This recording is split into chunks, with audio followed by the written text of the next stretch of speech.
When I look at EA's time as the only publisher of new Star Wars games for this generation, I'm left with a feeling of disappointment even though I enjoyed most of their titles. Before this year, we had Battlefront 2015, EA's Battlefront 2, and Jedi Fallen Order. I found Battlefront 2015 to be an enjoyable casual shooter that any fan looking for multiplayer fun could enjoy. It had a decent horde mode as well, but it was lacking in content at launch for a $60 game. The DLC expanded the game and added its best modes like the immersive Death Star mode along with the addictive Extraction. Battlefront 2 was promising a lot up front, and while the multiplayer was still enjoyable at launch, the promised campaign had many great ideas that had poor execution and bad writing. After many free updates, Battlefront 2 experienced a redemption of sorts, and these updates strengthened the entire game. DICE worked to include a great new co-op mode, new multiplayer modes, and a variation of instant action. Battlefront 2 was by no means perfect, but it became one of my favorite multiplayer games this generation. The casual but very fun action let me enjoy a franchise that I loved. And lastly, Jedi Fallen Order showed that EA maybe should have been expanding which developers were making Star Wars games. This was an action-adventure game that took a lot from the Dark Souls mold, and while I had issues with the game, it provided an enjoyable story, and I'm looking forward to the sequel. Now this brings us to EA's recent release of Star Wars Squadrons. This was going to be a smaller but more focused game that was looking to provide something like X-Wing or the TIE Fighter games. My main concern with this game is that it was being made by the team that did the Battlefront 2 campaign, along with having the same writers, and the campaign from that game was the weakest part. But maybe the writers learned from their prior experience, and this will result in a better story for Squadrons. As I played the game, I found that the story is not very good, but the gameplay was a nice surprise. Ladies and gentlemen, I present to you my review for Star Wars Squadrons.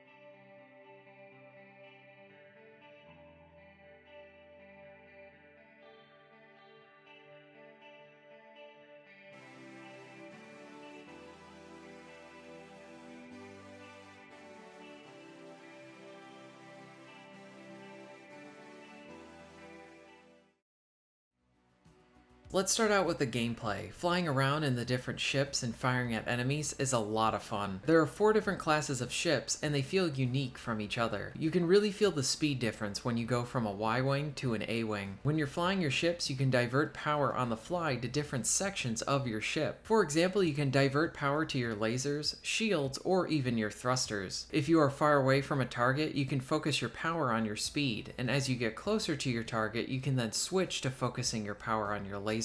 But if another enemy spots you and starts firing at you, you can switch the power to your shields to give you a better chance at surviving. The switching of your power is where you're going to really maximize your ship while in combat.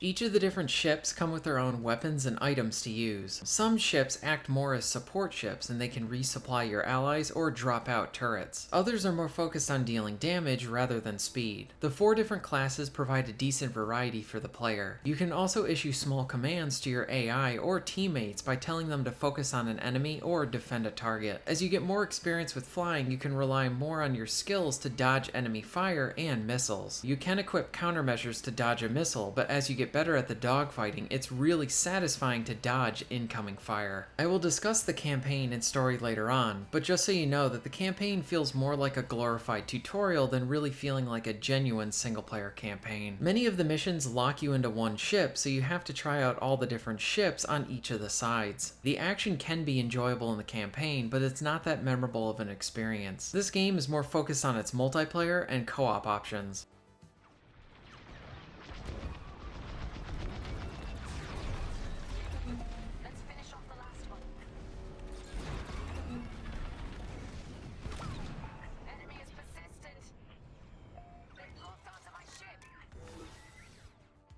There are a few multiplayer options for you to choose. One option that I enjoyed was that you can opt to do fleet battles with friends and fight against the AI, or you can even do solo matches this way. This mode was fun to do as it kind of felt like a tug-of-war type match where you try to gain points through enemy kills and destroying frigates to win. This can also be played in competitive multiplayer along with a team deathmatch mode. I had some lag from the online play, but for the most part it ran fine. There's some customization options as well. You will earn upgrade points to change different components out for your ships.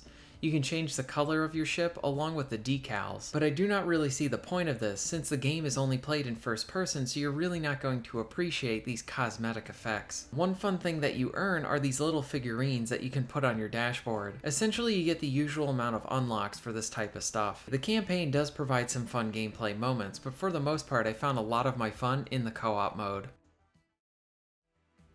Just like with EA's Battlefront 2, Squadrons has some interesting ideas for its story. The first few missions sets the foundation for an interesting story where we get to see a conflict from both sides. In this case, we have the Rebels and the Empire. The idea of switching between these two is a compelling one, as it will let you see the story one way and then it can recontextualize an event that you already saw, but from a different point of view. Another interesting idea that the first mission presents is the idea of having an Imperial pilot now doubting his organization. All these things are solid ideas, but the true talent of the writers comes into play in how they execute them.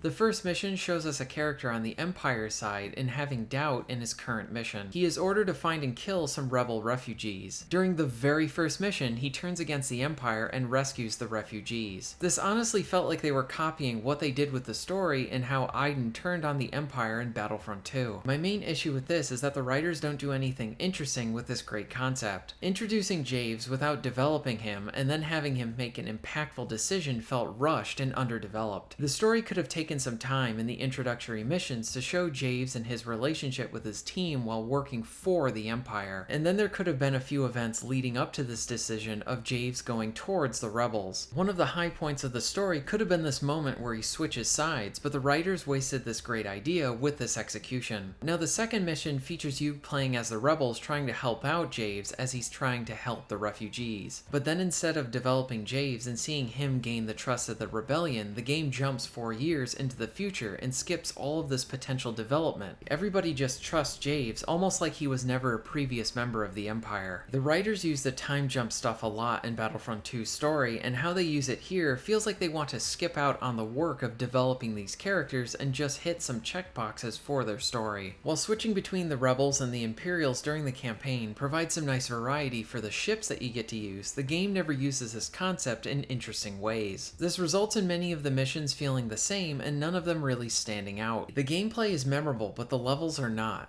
They could have featured a few levels where you start out as the Rebels in a conflict and then switch to the Empire halfway through that level. I feel like the development team has this great concept of seeing conflicts from both sides by making both the Rebels and the Empire playable, but they don't do anything interesting with this concept. Another issue I had with the story was how many of the cutscenes are presented like one-way conversations where your playable character does not talk. So this results in having one or more characters talking at you with awkward pauses. This is not an engaging way to pull me into the narrative. These sequences could have used a back and forth or even a light choice system for the conversations. As they are presented, they feel lifeless and kind of like the game is lecturing you. These sections were really boring in their execution that I opted to skip a bunch of the optional conversations with your crew. This attempt to deliver drama and develop your crews felt weak and very bare bones. One other thing that I did not enjoy about the campaign missions is that some of the missions early on felt like they were dragging out with very little action.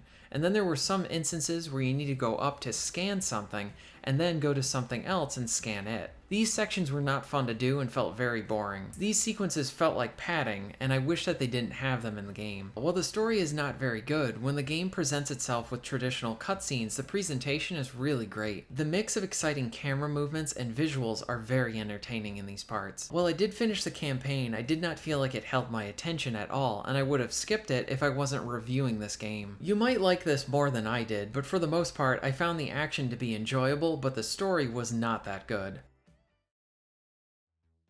Star Wars Squadrons does have fun gameplay, but not every aspect of the game is well done. I think the game does a good job of putting you in the shoes of a pilot in the Star Wars universe. The different ships are fun to control, and I never got tired of blowing stuff up. The multiplayer and co-op is where this game is most fun. The campaign does have some fun moments sprinkled throughout, but the story is not well done and could have been a lot better. Even though the game is releasing for $40, I would recommend if you're interested in it to wait for a sale. Thank you very much for watching.